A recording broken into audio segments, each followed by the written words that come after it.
Okay, so the first piece that we're going to play on our concert, hopefully, is called Chaconne by Henry Purcell, who was born in 1659.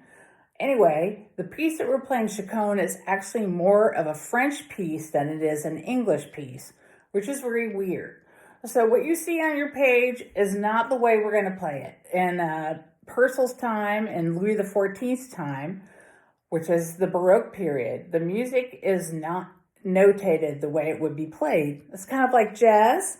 And so you're just going to have to look at the pencil markings I put in your music and do what it says. Okay, so the first thing is to know that you're going to be playing at the Frog all the time. I'll put some links in of some video clips so you can see Louis XIV and something else that will make you think about maybe the kingly, courtly music of this time. But the first thing to practice is this bowing. And I'm going to play my A for you right now so you can hear it. And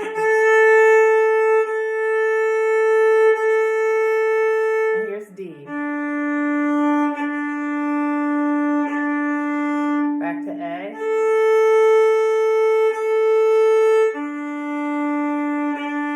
And that's all I'm going to worry about right now. Okay. So this is the bowing we're all going to practice, all the instruments, violin, viola, cello, and bass. We're going to go down, down, up, down, down. So right at the frog, so you got to have a good bow hold, and it sounds like this. Even though that's not how it's notated in your music.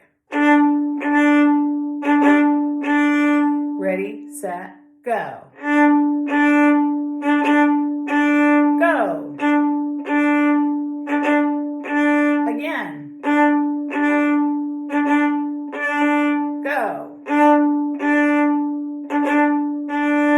Okay, so basically the dot means to lift. So you're going to recover back to the frog and go up bow again. Frog. It is not. There's no accent on the up bow at all. The down bow is what we call buono, meaning good. In the Baroque period, that's what it meant. And so you want the downbeat to always be down bow. And the upbeat is what we call cattivo, bad. Okay, so here it goes again. Down, lift, recover, go. Recover, go. Lift. Okay, so first violins, your part is like this, and second violins, you're exactly in thirds with them. Open strings, lower positions as much as possible in this. You want resonant sound because you're playing on gut strings, and fourth finger sounds crappy. True. Okay, here's first violin idea.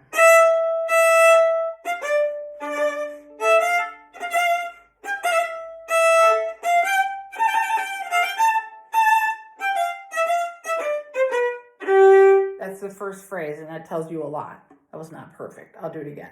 Ready, set, go. Down, lift, lift, up, lift.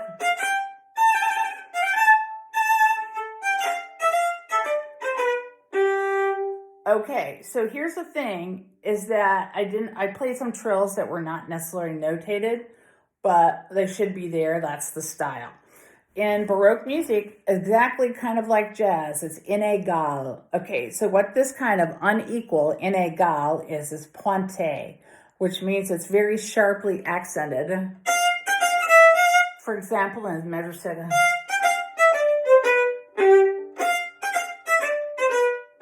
Look how low I am in the bow. Okay, for cellos and bass, that means something else to you because you have the theme that pulls us along all the time. Yeah, let me see. This is obviously a low production cost. Okay.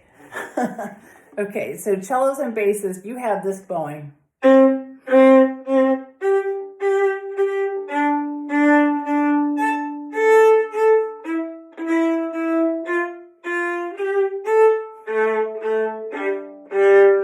The question is, why do you need to do down, down, down, or down, down, up? Because What happens on the harmony and what happens in the piece is what happens on the second beat is what's important.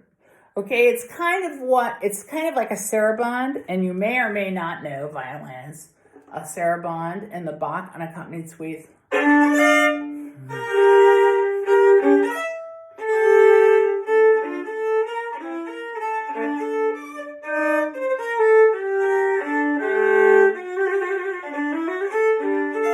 Almost, okay, that was not perfect, but just the idea that something important happens on the second beat. So you've got 1, 2, 3.